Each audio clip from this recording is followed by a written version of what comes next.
Hello everyone, and welcome to my DOOL Today official news channel. I hope everyone is having a wonderful day. Before we begin, please hit the subscribe button and give this video a thumbs up. Please be aware that we might get a tiny commission on any purchases you make after clicking on a link in this article. Kayla walks into Paulina's hospital room while Chanel and Abe sit by her side, where she is resting. Paulina's recovery is going as planned, according to follow-up testing, and the thyroidectomy was successful. She may require a heart transplant and will likely require a lengthy recuperation process because of the scar tissue left behind from the heart attack. Chanel falters and is caught by Abe. When Paulina awakens, she questions what's happening. In the living area, Johnny discovers EJ working on DMera business. When Nicole casually strolls in and reveals that Holly is also home, he is taken aback. He tells EJ and Nicole that he and Chanel got married after enlightening them about Paulina's medical situation. EJ teases Johnny jokingly for not inviting them to the wedding, but he realizes how much Chanel makes his life better and how well they fit together. He bestows his blessing. Nicole speculates that they'll become digital nomads, while EJ believes they'll move into a wing of the house. Even though they haven't had a chance to discuss it, according to Johnny, he has a feeling they'll want a place of their own. Everett joins Chad in the interrogation room after being summoned in. Prior to Everett telling Chad about Bobby, Jada stops by to talk about Lucas Horton's attempted murder.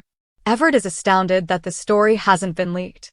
"You believe you're the only person capable of maintaining secrecy?" Jada makes fun of herself.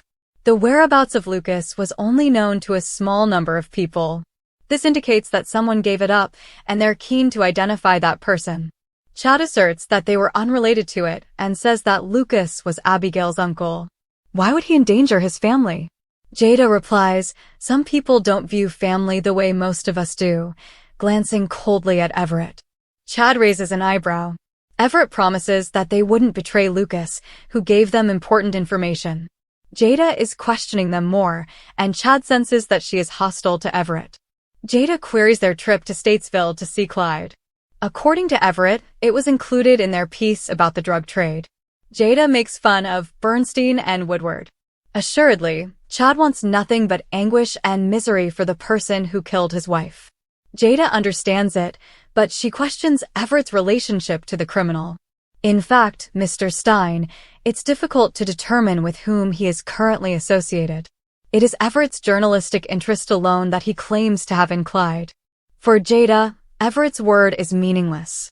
She will therefore remain seated until they tell her something she can genuinely trust.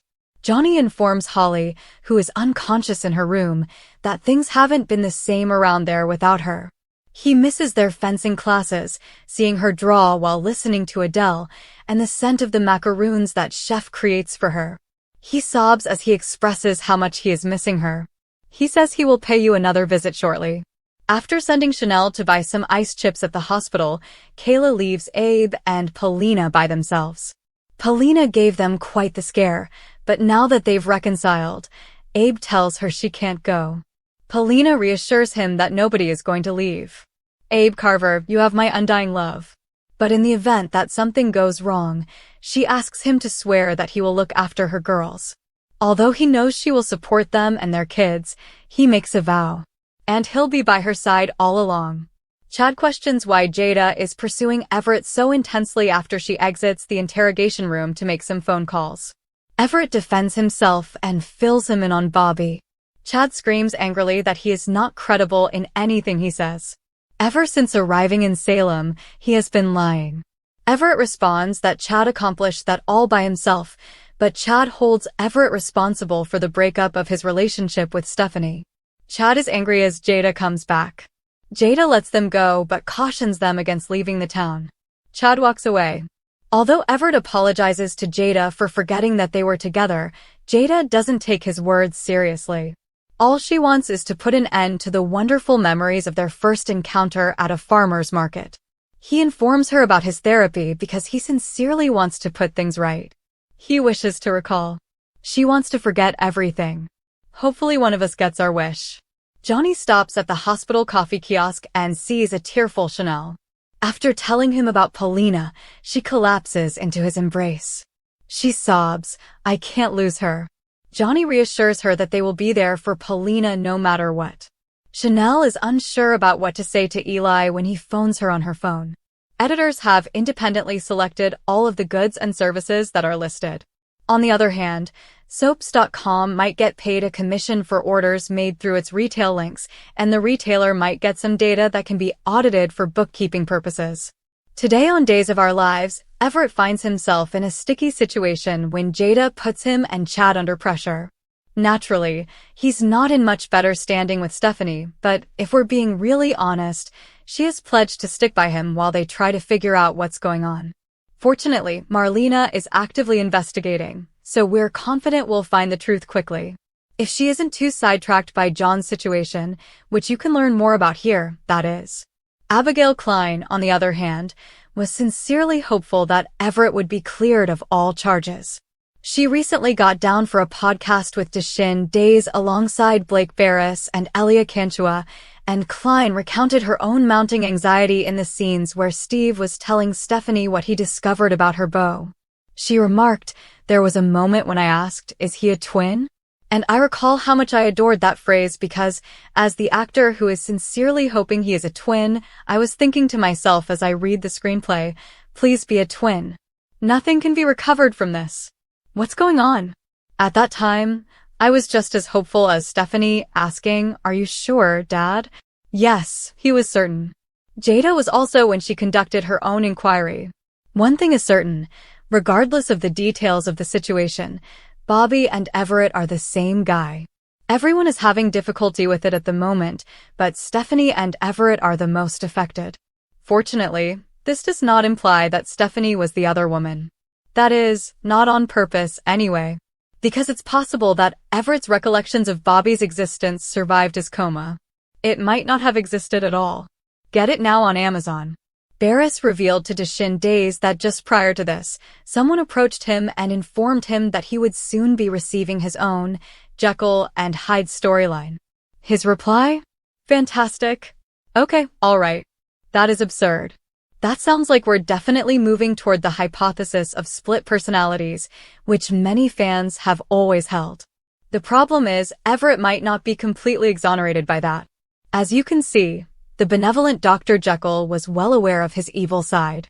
In fact, he was the one who developed the potion that would allow him to voluntarily change into his evil self and indulge in all of his worst desires without being discovered.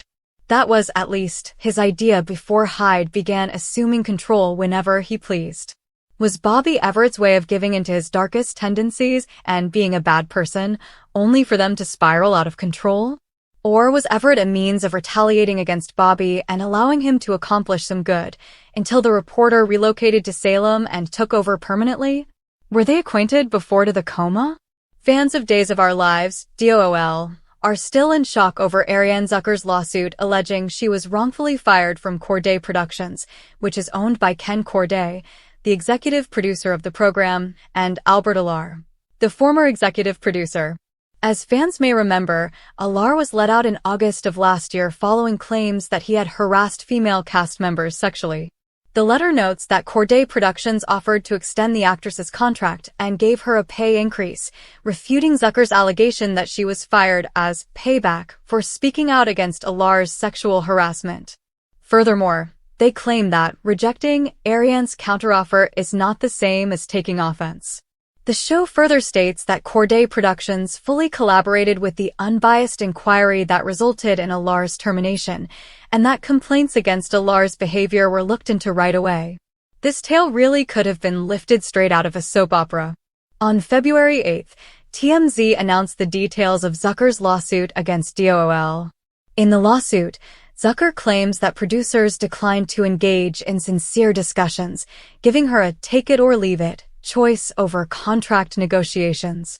Ariane says she was let go when her day's contract expired.